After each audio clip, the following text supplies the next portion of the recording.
வணக்கம். இன்றைக்கி நம்ம இன்ஸ்டண்ட்டாக ஒரு எனர்ஜி கொடுக்குற ஒரு எனர்ஜி ட்ரிங்க் எப்படி பண்ணுறதுன்னு பார்க்கலாம் வாங்க. இந்த ட்ரிங்க்குக்கு முதல்ல 2 டேபிள் ஸ்பூன் பொட்டுக்கடலையை நல்ல ஒரு ஸ்மூத்தான பவுடராக அரைச்சி எடுத்துக்கலாம். நான் இன்றைக்கி 2 கிளாஸ்க்கு தேவையான அளவுகள் சொல்கிறேன். நீங்கள் பண்ணும்போது எத்தனை கிளாஸ் பண்ணுறீங்களோ அதுக்கேற்ற மாதிரி அளவுகளில் கம்மியாகவோ அதிகமாகவோ சேர்த்துக்கோங்க. அடுத்து இப்போது மிக்ஸி ஜாரில் 2 நல்லா பழுத்த வாழைப்பழத்தை கட் பண்ணி எடுத்துக்கலாம்.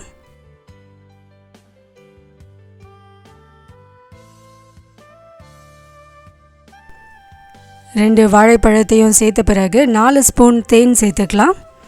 வாழைப்பழத்தில் ஆல்ரெடி ஸ்வீட்னஸ் அதிகமாக இருக்கிறதுனால நான் தேன் ஒரு 4 ஸ்பூன் மட்டும் சேர்க்குறேன்.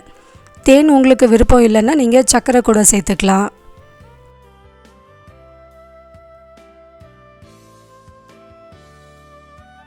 அடுத்து நம்ம அரைச்சி வச்சுருக்க இந்த பொட்டுக்கடலை மாவு இது கூட சேர்த்துக்கலாம்.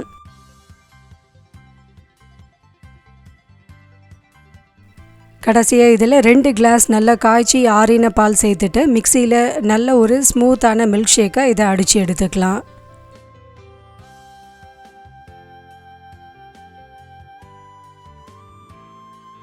பொட்டுக்கடலை மாவு நல்ல ஒரு ஸ்மூத் பவுடராக இருந்தால் தான் நமக்கு மில்க் ஷேக் நல்லாயிருக்கும். சப்போஸ் குறைன்னு இருக்கா மாதிரி இருக்குன்னா நீங்கள் ஃபில்டர் பண்ணிவிட்டு அதுக்கப்புறமா இதை சர்வ் பண்ணிடலாம். இந்த ட்ரிங்க் குடிக்கிறதுக்கும் ரொம்ப டேஸ்டியாக இருக்கும். அதே சமயத்தில் நல்ல ஒரு இன்ஸ்டன்ட் எனர்ஜி கிடைக்கும். கண்டிப்பாக இந்த ரெசிபியை ட்ரை பண்ணி பார்த்துட்டு உங்களோட ஃபீட்பேக்கை நம்ம கூட ஷேர் பண்ணுங்கள். இன்னும் பல யூஸ்ஃபுல்லான ரெசிபிஸ் உங்களுக்கு உடனுக்குடனே அப்டேட் கிடைக்க நம்ம சேனலை சப்ஸ்கிரைப் பண்ணி வச்சுக்கோங்க. பக்கத்தில் இருக்க பெல் ஐக்கானில் ஆல் என்ற நோட்டிஃபிகேஷனையும் ப்ரெஸ் பண்ணிவிடுங்க. தேங்க்யூ.